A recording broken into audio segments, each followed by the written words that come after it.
Hebrews, Hebrews, Hebrews. This is our Prophets of Awakening. This is our men's advanced Bible study night, the 8th of February, 2023. I'll be dealing with First Ezra. I'll be reading out of the book of First Ezra. We'll read a couple chapters and break it down. I'm asking everybody to go to our YouTube channel, the Prophets of Awakening, and check out our videos. There's a lot of information given, and the videos will connect dots for you and lead you to the truth of the Holy Scriptures. And if you like what you're hearing and receiving, I'm asking you to like, share, and subscribe to the channel. And for those that don't know, this is a non-Messianic channel. We deal with Tanakh and the Torah. Tanakh is the Old Testament, so-called Book of Remembrance, and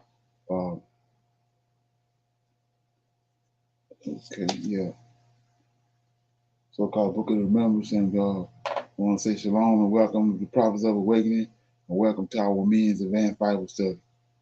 We're going to do our normal, which is a moment of silence, prayer, psalms.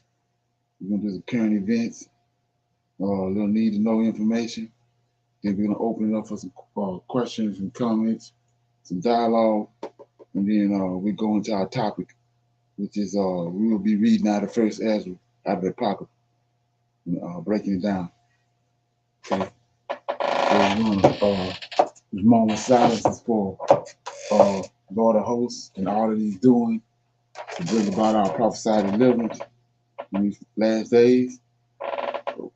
Oh Lord, we thank you for your great mercy and for your great power and your wisdom. And we tarry waiting for your powerful deliverance of your people Israel. Oh Lord, you have given us insight into the scriptures of our forefathers. And you, oh Lord, has directed us to who you are and your role in the goings on of heaven and earth. Okay. We come to say, doubtless, that you will appear and that you will gather your nation from among these wicked Gentiles.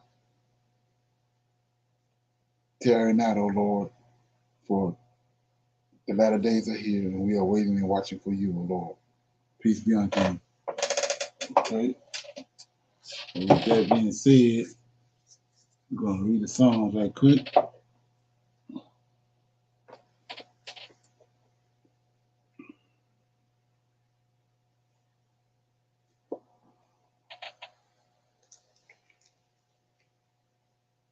Okay, I'm going to read Psalm 30. It's a thanksgiving for deliverance from death.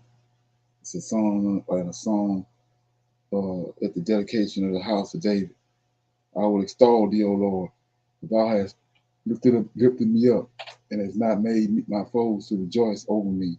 O Lord, my God, I cried unto thee, and thou hast healed me. O Lord, thou hast brought up my soul from the grave. Thou hast kept me alive, that I should not go down the pit. Sing unto the Lord, O ye saints of his, and give thanks at the remembrance of his holiness. For his anger endureth but a moment. In his favor is life. Weeping may endure for a night, but joy cometh in the morning. And in my prosperity I said, I shall never be moved. Lord, by thy favor thou hast made my mountain to stand strong. Thou hast hid thy face and was troubled. I cried to thee, O Lord, and unto the Lord I made my supplication. What profit is there in my blood when I go down to the pit? Shall the dust praise thee? Shall it declare thy truth? Hear, O Lord, and have mercy upon me. Lord, be thou my helper. Thou hast turned for me my mourning into dancing. Thou hast put off my sackcloth and girded me with gladness, to the ends that my glory may sing praise to thee and not be silent.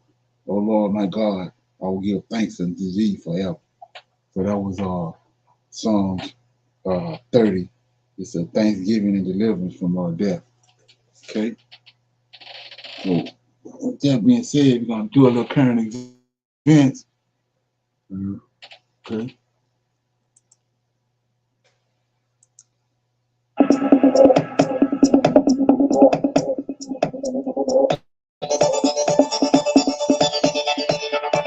Welcome to Asian Quick Take. I am Jacob. On February 7th, the yield on the 10-year U.S. Treasury note peaked at 3.64%, rising for 2 days to a 4-week high. 2-year U.S. Treasury yields, which are sensitive to the Federal Reserve's monetary policy, rose to 4.48%, erasing all of the yield declines since January 6th. This reflects the plunge in U.S. Treasury prices as global buyers continue their big sell-off. Market expectations that the Federal Reserve may maintain its hawkish policy for an extended period of time continue to push U.S. Treasury yields higher, with short-term yields rising particularly sharply. And the U.S. debt ceiling is still being debated after it expired on January 19th, with nearly 20 days having passed with no movement toward a consensus. Treasury Secretary Janet Yellen issued another warning on February 7th, saying that the U.S. government risks economic and financial catastrophe if the House of Representatives fails to pass legislation to raise the $31.4 trillion debt ceiling. America has paid all its bills on time since 1789, and failing to do so would be an economic and financial catastrophe. And every responsible member of Congress must vote to raise the debt ceiling. Although the U.S. Treasury has previously taken several temporary measures to avoid a U.S. government default, the funding for these temporary measures is at risk of running out in June. If the debt ceiling is not raised, the United States will face the risk of having nowhere to borrow.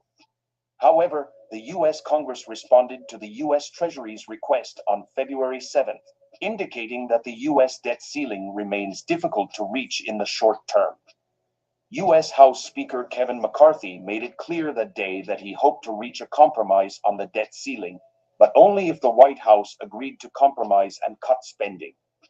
He stressed that defaulting on our debt is not an option. But neither is a future of higher taxes, higher interest rates, and an economy that doesn't work for working Americans. U.S. President Joe Biden will insist in his State of the Union address that raising the U.S. debt limit is not negotiable and should not be used as a bargaining chip by U.S. lawmakers, his top economic advisor Brian Deese said on Monday. This bedrock idea that the United States has met all of its financial obligations for its existence as a country is not something that anybody should use as a bargaining chip. It's not a bargaining chip, Deese said. The United States seems to take it for granted that it can hedge its huge deficit by issuing U.S. Treasury bonds, trying to monetize its debt to the end. But even if a consensus on the U.S. debt ceiling is reached sometime in the future, U.S. Treasuries have long since lost their place among the reserve assets of the world's central banks. In this regard, the largest buyer of U.S. Treasuries, but also the dollar monetary initiatives set by the Federal Reserve, has given an early answer. The Fed's latest balance sheet, released on February 2nd, showed that at the end of January, the Fed's holdings of U.S. Treasuries had fallen by $374 billion from their peak in early June 2022 to $5.34 trillion, the lowest level since September 2021. In other words, the Fed is not stepping in to help as the U.S. debt ceiling expires and the risk of default increases. Instead, it has become the largest short seller of U.S. Treasuries and is massively selling them. No matter what kind of debt or financial trouble the U.S. is in, the Fed's ultimate goal is aligned with the bankers on Wall Street because the Fed is a joint agency made up of several banks. So far last year, the Fed has raised interest rates 8 times, raising the federal funds rate from its original 0 to 4.50% to 4.75%. And all of these rate hikes increase the interest cost of U.S. debt. Combining data from the Peterson Foundation and the Congressional Budget Office, These 8 rate hikes have increased the interest cost of the U.S. federal debt by nearly $2 trillion. Yet the Fed has not stopped raising rates. The market expects the Fed to raise rates at least 2 more times, and the federal funds rate could reach about 5.1% by the end of the year. Okay, any comments on that? Like the bottom is coming out of this thing. Hey, Mr. Leonard. Shalom, Mr. Leonard. Shalom, shalom. Shalom. Hey, it Okay. sounds like the time of the Gentiles, man. Oh yeah, that's what it's looking like. Yes, sir. Ain't looking good. I'm ready, me. I'm ready to go. You and me both, brother. Yes, sir. It's the time. Okay. Got another one right here. Africa had had a complex relationship over the years. The Soviet Union had close ties with many African countries and provided them with military and economic assistance during the Cold War. However, Russia's presence in Africa diminished following the collapse of the Soviet Union. And in recent years, Russia has sought to re-establish its presence in Africa and has increased its economic and political engagement with the continent. The Russian government has collaborated with African countries in energy, mining, and military equipment. The country has also taken a more active role in African peacekeeping and has provided military training to some African countries. And now, Russia and Africa just revealed their new trade strategy, crush the US dollar. But before we talk about that, make sure to hit the like button below and subscribe to Tech Revolution. Russian Foreign Minister Sergei Lavrov has announced that Russia and African nations are moving towards settlements in national currencies. This is a significant shift in how they conduct trade with each other as it aims to reduce their dependence on the US dollar and the euro in mutual trade payments. This announcement was made during a press conference on the results of the activities of Russian diplomacy in 2022, of the progress made and the future plans of the Russian government in its diplomatic relations with other countries. Lavrov stated that the parties are preparing documents to help rearrange the cooperation mechanism under Western sanctions. The goal is to create new tools for trade and investment cooperation, supply chain systems, and payments that will help to mitigate the effects of sanctions on their trade relations. The Russian foreign minister also mentioned that there will be a second summit with Africa this year at the end of July in St. Petersburg. This summit is expected to provide an opportunity for the Russian government to discuss further cooperation with African nations and strengthen their relationship. It is important to note that the transition to settlements in national currencies is not a fast process. However, it is underway and gaining momentum.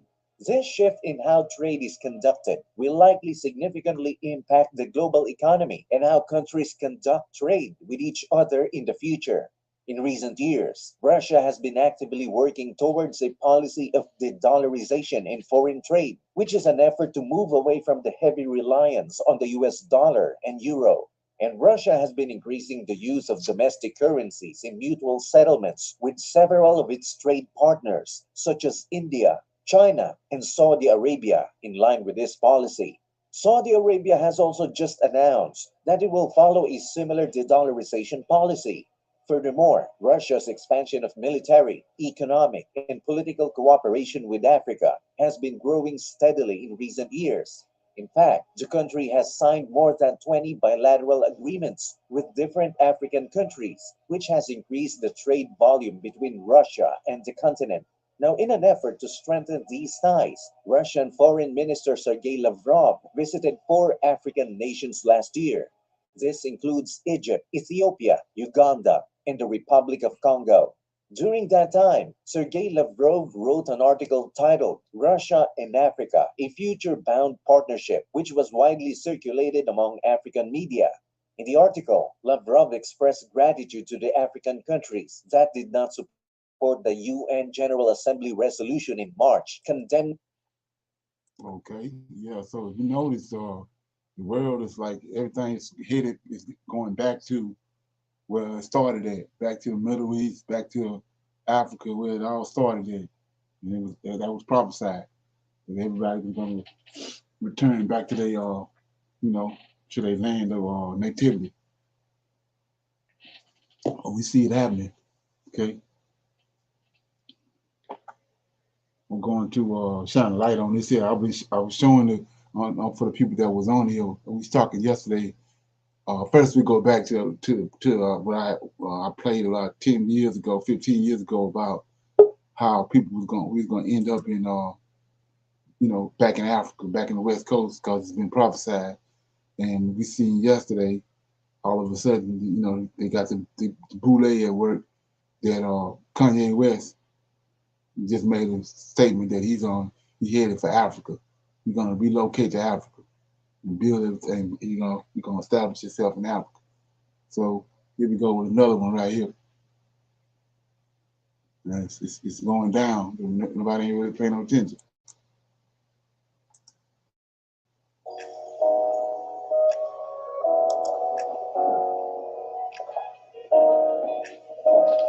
His Excellency, nice to see you again.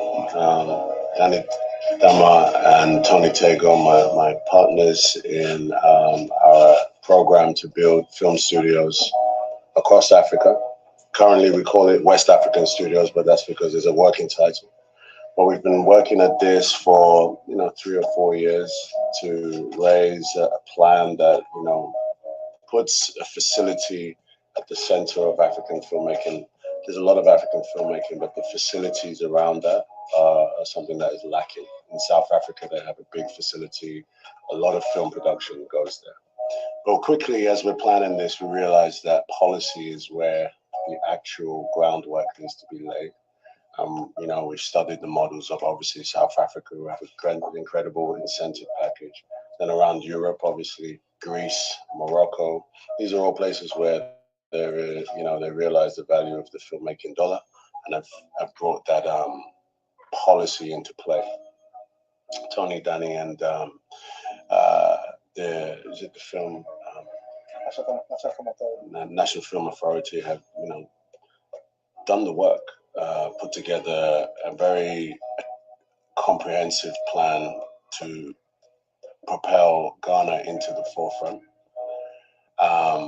It needs to be robust. It needs to be competitive to the rest of the world. But we believe for sure, and I know you believe this too, it's been part of your legacy that you want to leave as well, that Ghana should step up in terms of attracting those filmmakers.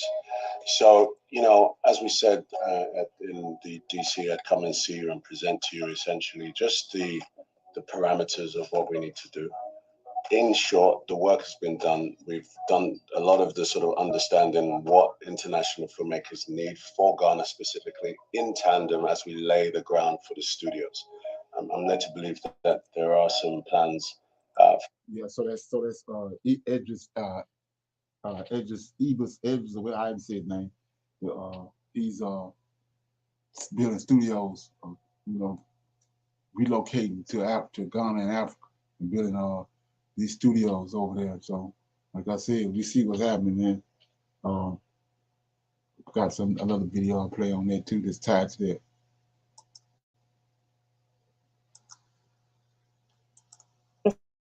Celebrities you didn't know are from Ghana. Human migration is the movement of people from one location to another with the intention of settling permanently or temporarily in a new location, geographic region. The most common type of human migration worldwide is internal migration.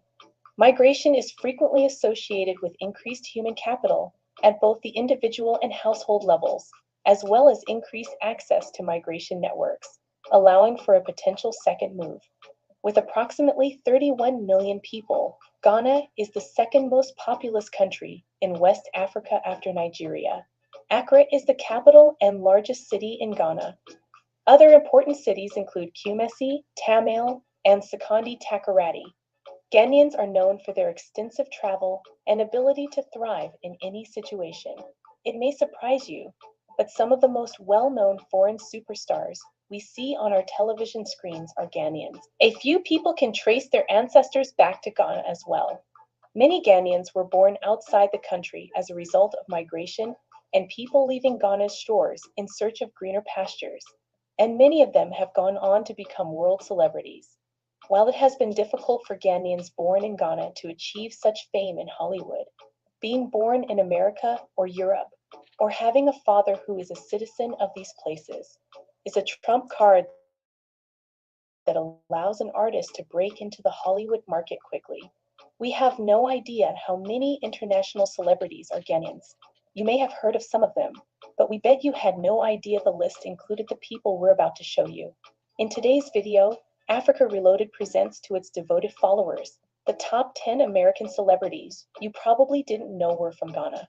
Relax and take everything in. 10. Essendo Addo. Bracado Asilfi Addo Essendo is a Guinean-American actor who has appeared in films and on television. Essendo attended New Rochelle High School and graduated in 1990. He was born in the city of Schenectady, New York. He received a BSc in Idris. Give the gift of shine.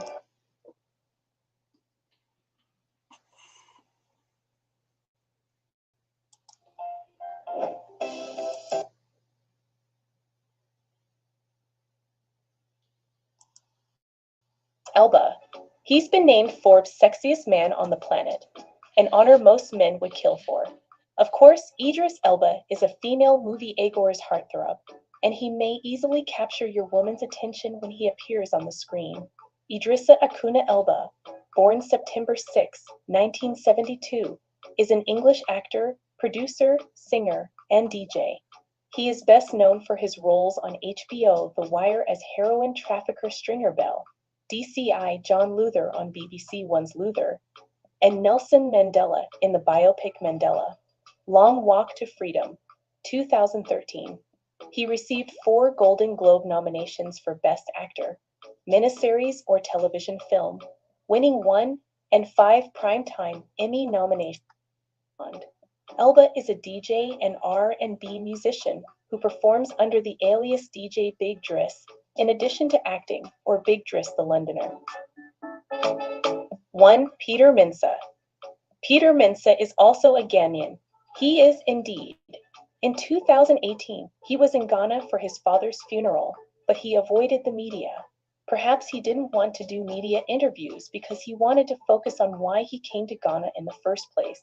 Peter Mensah is a Ghanaian British actor who has appeared. Okay. So connection, you say, why I'm playing that? Well, if you notice, the Hollywood deals with it's predominantly Jews. Even the actors, the producers, and all of them predominantly Jews. Well, they got the Boule, we got a Boule too, and they come out of Ghana. Just like I was telling you about uh, the West established Saudi Arabia. Saudi Arabia is a country that the West established it. Just like Israel, they established Israel, and we see them doing the same thing with Ghana. They're establishing, they're establishing it for a reason, and the people that's coming out of there, they working for them. So you got to understand that. So with that being said, I was going to open it up for some Q&A. Anybody have any questions about anything or comments or something they want to chop it up for a minute? I just wanted to ask some questions. You was in the military, right, Terry? Yeah. And did you spend like time like what countries did you spend time in over like when you was in the military?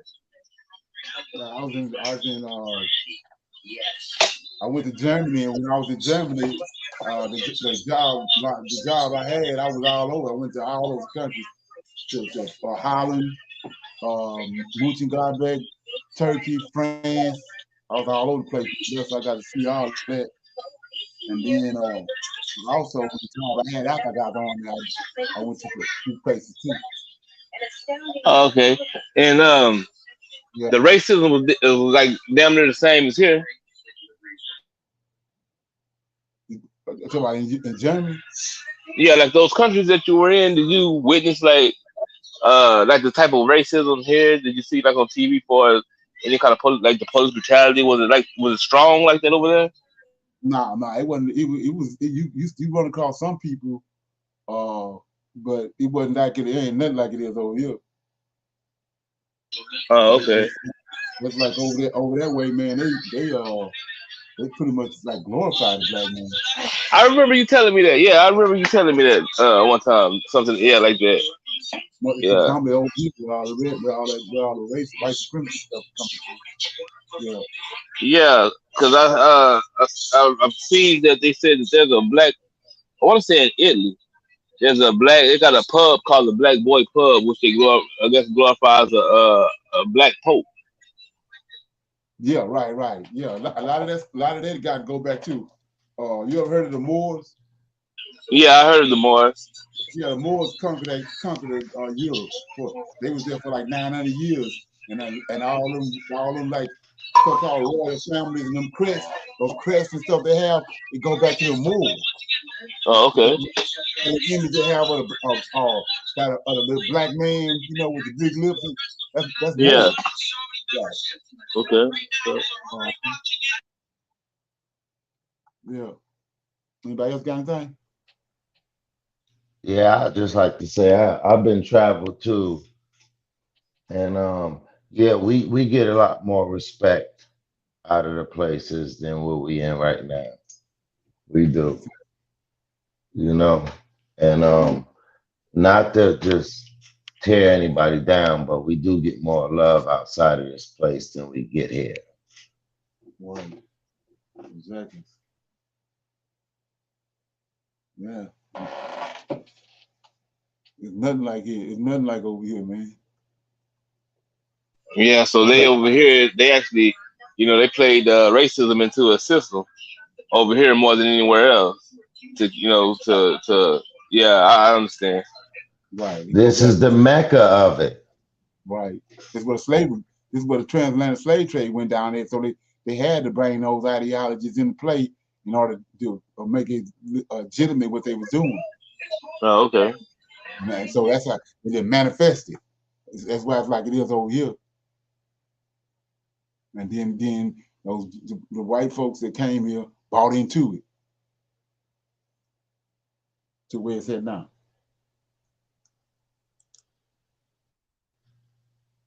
All races did too. Oh yeah, right. All The nations benefit. took crafty counsel against us. So you got to find out Right, who's us. And then you got to look at the right. phenotypes. You got to do all these things. So you got to work hard to find out who you are. All praise. Exactly. Right. A lot of mixing and everything. Since Tyree Nichols had, passed away, we've seen immediately that all the corporate, them folks media has been out there just demonizing the 5 black police officers. Now, we all in the black community, we demonize them too, because you know what? We don't support race soldiers taking people out that's innocent. You notice how black people immediately condemned them? You notice how immediately black people wanted them charged? Black people was happy they got put in jail. You notice that? But when it comes to them folks, and it's, people from their community doing it, notice how they not quick to want them in jail. Notice how they got 50 million excuses for what they done. Notice they don't want them charged. They get upset. They get mad if they get convicted. Do you notice that? You see the difference with black people versus them? How even if one of our own do something, we want justice done and we want to see them in jail. This is why we are more righteous than them, because that's the way we operate. But immediately, this media here went into their anti-black racism, because all of a sudden, police brutality is wrong. All of a sudden, it was wrong if you paid attention to that. Oh, they was just talking about Tyree Nichols and his family, and oh my God, you thought that you were watching a left-wing platform or something. because they do it just to be gaming black people and try to keep black people, voting for them.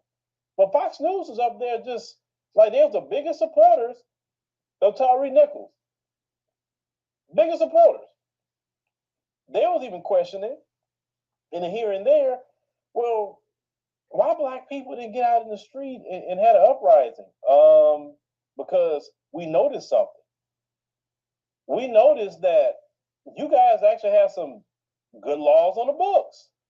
We noticed that when police officers who are black do something like that against another citizen, even their fellow black people, you have no problem firing them. It doesn't take long. The prosecutor don't take long at all to even charge them.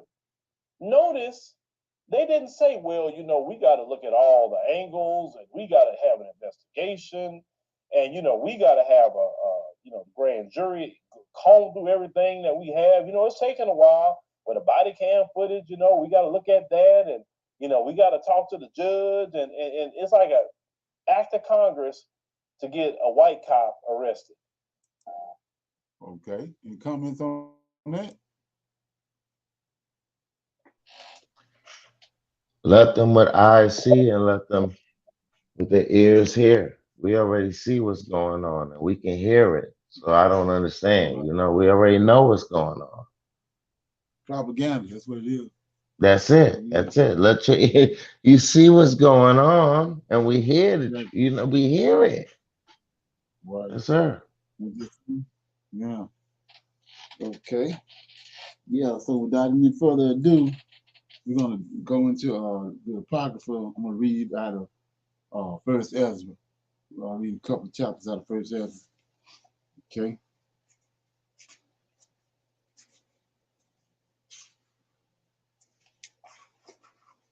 Okay. Says, this First Ezra, chapter 1, verse 1. When Josiah celebrated the Passover festival in Jerusalem to his Lord, he sacrificed the Passover on the 14th day of the first month, placing the priests in their divisions, clad in their vestments, in the temple of the Lord. And he ordered the Levites, the temple slaves of Israel, to consecrate themselves to the Lord when they put the holy chest of the Lord in the house of the Lord, which Solomon the king, son of David, had built. He said, "You will not have to carry it on your shoulders anymore. So now worship the Lord your God and serve his people, Israel, and prepare yourselves by your families and your kindred, as David, king of Israel, wrote, and with all the magnificence of Solomon the son, and take your places in the temple according to your ancestral group as Levites before your brothers, the Israelites, in proper order, and sacrifice the Passover, and to get the sacrifices ready for your brothers, and to observe the Passover in accordance with the Lord's command, which was given to Moses." So that's the same way it's got to go down when we get back over there, just like this. Okay? It says, and Joshua gave the people that were present 30,000 lambs and kids and 3,000 calves. These were given out of the keys, revenues, as he promised to the people and the priests and the Levites. And Hilkiah and Zechariah and Jehiel, the rulers of the temple, gave the priests for the Passover 2,600 sheep and 300 calves. And Jeconiah and Shema and Nathaniel, his brother, and Ashbiah, Okiel, and Joram, colonels of the regiments, gave the Levites for Passover 5,000 sheep, 700 calves, and it was done.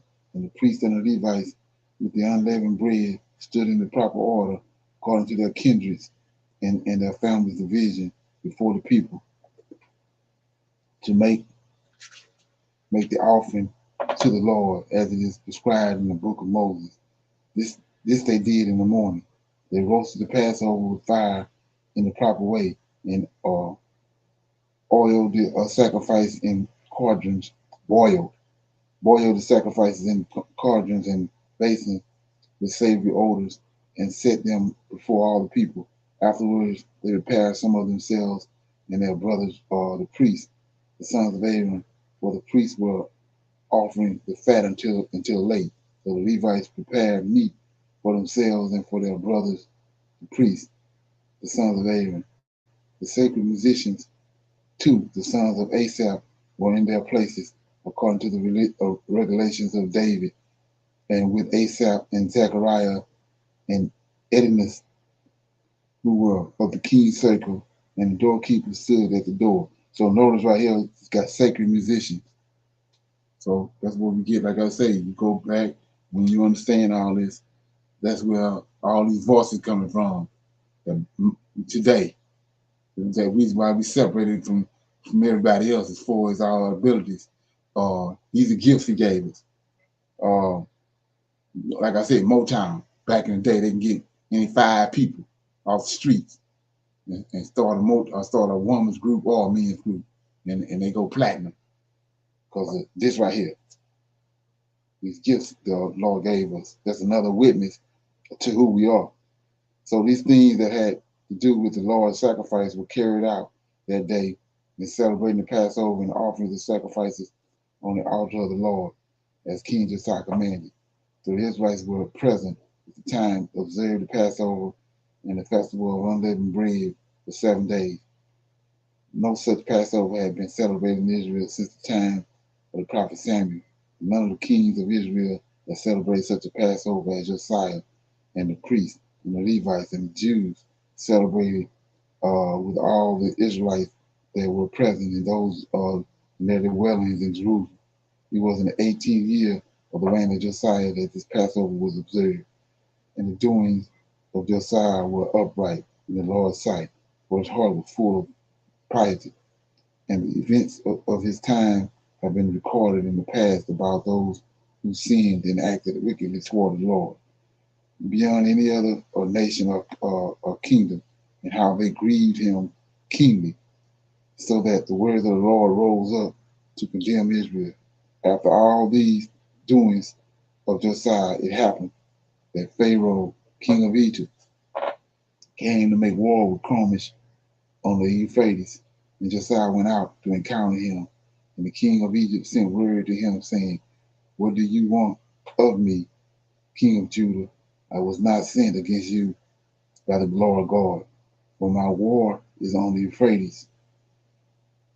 And now the Lord is with me. The Lord is with me, urging me on. Depart and do not oppose the Lord." But Josiah would not turn back to his chariot, but tried to fight with him, disregarding the words of Jeremiah the prophets, spoken by the mouth of the Lord, and joined battle with him in the plains of Megiddo, and the leaders fought. Okay, so notice right here, there's some major information. A lot of people read over it, but it stick out like a sore thumb to me. So it says, "What do you want from me, King of Judah?" This is the king that's on. He going to fight with somebody else, and the Lord of Hosts sent him to go do. He got orders from the Lord of Hosts, and Josiah coming up against him, and he told him that your God sent me. Meddle not in and get out of it. But Josiah wouldn't get out of it. But notice what it says. But Josiah would not turn back to his chariot, but try to fight with him, disregarding the words of Jeremiah, the prophet, spoken by the mouth of the Lord, joined the battle with him in the plains of Megiddo, and the leaders fought against King Josiah, and the king said to his servant, "Take me away from the battle, for I am very sick." And his servants immediately took him out of the fray, and he got into his second chariot and was taken back to Jerusalem and departed his life, and was buried in the tomb of his forefathers. And they grieved for Josiah all over Judah. And Jeremiah the prophet lamented for Josiah and the principal men and with the women, and the women have mourned him to this day. And it was ordained that this should always be done throughout all the nations of Israel. This is recorded in the scrolls of the histories of the kings of Judah. and every one of the deeds of Josiah, and his splendor, and his understanding of the law of the Lord, and what he had done before. And these present deeds are they told in the scrolls of the kings of Judah. Okay, so what we're looking at right here, what it's showing you is what it's revealing to you is uh, Josiah lived during the time of Jeremiah, but the way they got it hookwinked over in the King James, you don't see that. But Jeremiah had words, and he lived during the time of Jeremiah. They lives crossed.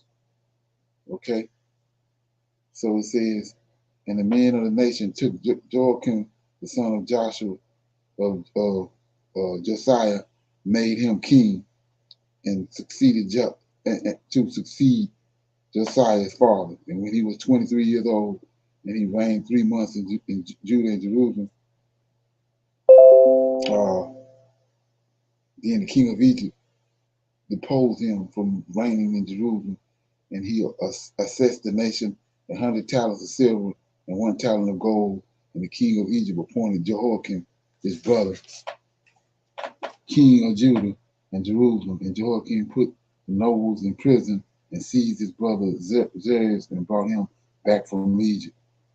Jehoiakim was 25 years old when he became king of Judah and Jerusalem, and he did what was wrong in the sight of the Lord. And Nebuchadnezzar, king of Babylon, came against him, put him in chains of brass, and took him to Babylon. And Nebuchadnezzar took some of the sacred dishes of the Lord and carried them off and set them up in his temple in Babylon. But the stories about him and his uncleanness and his impious behavior are written in the Chronicles of Kings. And Jehoiakim, his son, became king in his stead.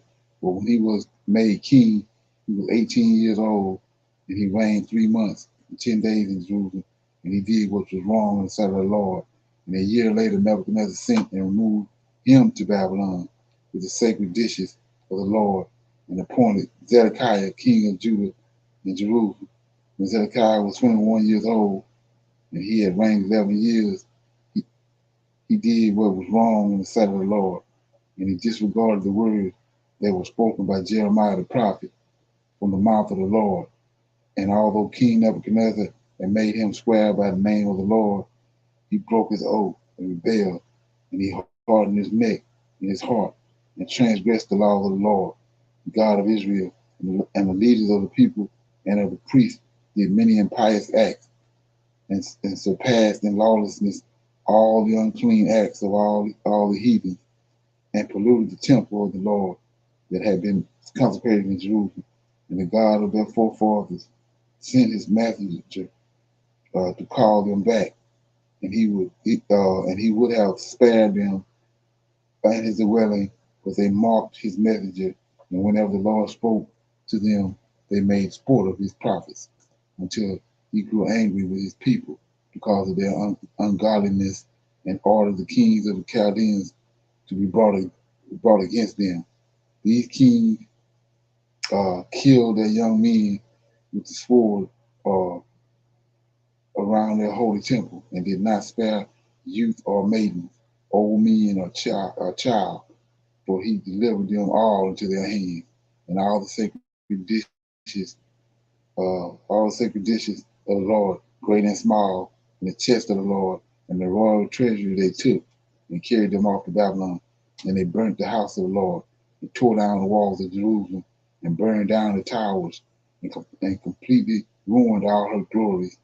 And those who survived the sword, he removed to Babylon, and they were his servants and those of his children until the Persians began to reign, to fulfill what the Lord said by the mouth of Jeremiah. Okay, by the mouth of Jeremiah. 1 minute.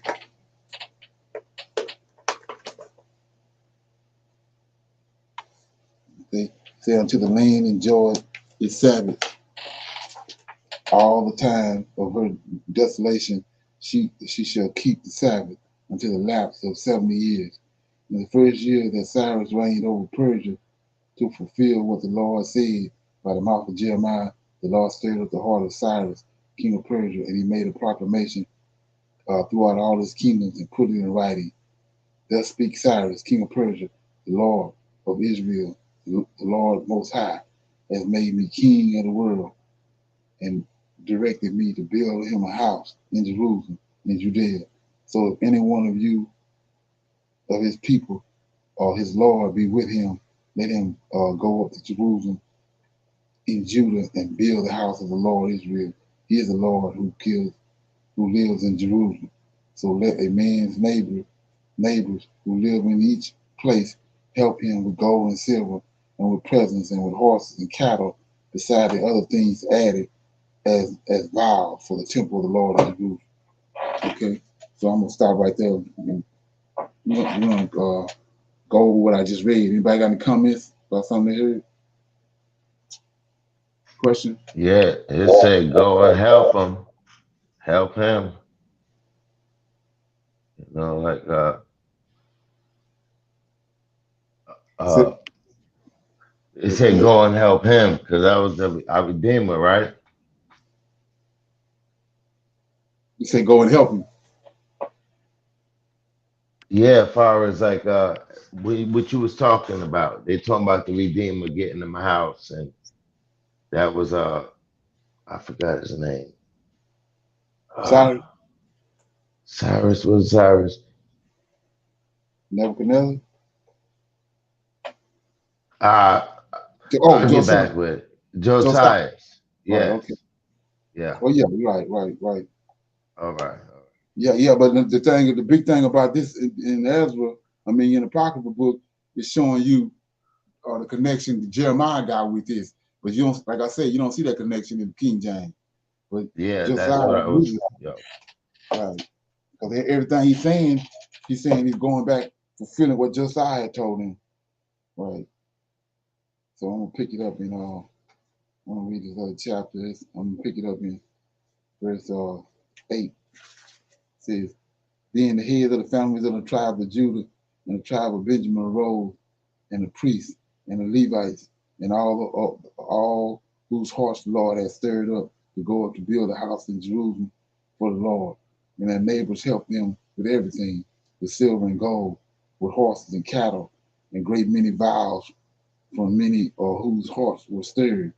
And and King Cyrus brought out the sacred dishes of the Lord with the Nebuchadnezzar had carried off from Jerusalem and deposited in the temple of his idols. The Cyrus king of Persia brought them out, delivered them, uh, delivered them to his treasurer Mithridat, and they were turned over to him to Sheshbazzar, the governor of Judah. And this is Rubel, Sheshbazzar. That's his captive name. And this was the number of them: 1,000 gold cups, 1,000 silver cups, 29 silver censers, 30 gold bowls, 2,410 silver bowls, and 1,000 other dishes. So all the dishes, gold and silver, 5,469 were taken and carried back by Sheshbazzar along with those who had been in captivity from Babylon to Jerusalem. See, but in the times of Artaxerxes, king of Persia, Meshullam, Mizra, Tebal, Rehum, the recorder, Shimshah, and the scribe, and the other associates with them living in Samaria and other places, wrote him the following letter against those who lived in Judah and Jerusalem. To King Artaxerxes, our Lord, your servant Rehum, the recorder, and Shimshah, the scribe, and the other judges of their court in coalition and Phoenicia, now be it known to our Lord the King that the Jews who have come up to us uh, or from you have reached Jerusalem and are rebuilding that rebellious and wicked city and repairing its bazaar and bazaars and walls and laying the foundation of the temple. Now, if the city is rebuilt and the walls completed, they will not submit to paying tribute, but will even resist the king. And since the matter of the temple is now underway, we think it right not to neglect such a matter, but to address our Lord the King, so that if you approve, a search may be made in the records of your forefathers, for you will find in that chronicles what is written about them, and you will learn that this city was rebellious, troublesome to kings and towns, and that the Jews were rebels and organizers of warfare in say in it from ancient times. That was why the city was laid waste. We now therefore inform you, Lord King, that if this city is rebuilt and its walls restored, you will no longer have a way to access Coalition and Phoenicia. Then the king wrote in reply to Rehum the recorder and Shimshah the scribe and their associates who lived in Samaria, Syria, and Phoenicia as follows. I read the letter which you have sent me. I accordingly ordered a search to be made, and it was found that this city from ancient times used to rebel against kings, and the people created revolts and wars in it, and that stern and powerful kings ruled in Jerusalem and took tribute from Coalition and Phoenicia. Therefore, have I now given orders to prevent these men from rebuilding the city and take measures that nothing further be done, that these wicked undertakings go no further to the annoyance of the king. So what I just read right here, what first Ezra was shining light on is Daniel 9:25. When it say the Messiah, it got you thinking the JC, but it says, let me read it. It says that he's gonna be cut off. Let's look at it. So it says right here in Daniel 9:25, right? Let me get it. In Daniel 9:25. Okay. It says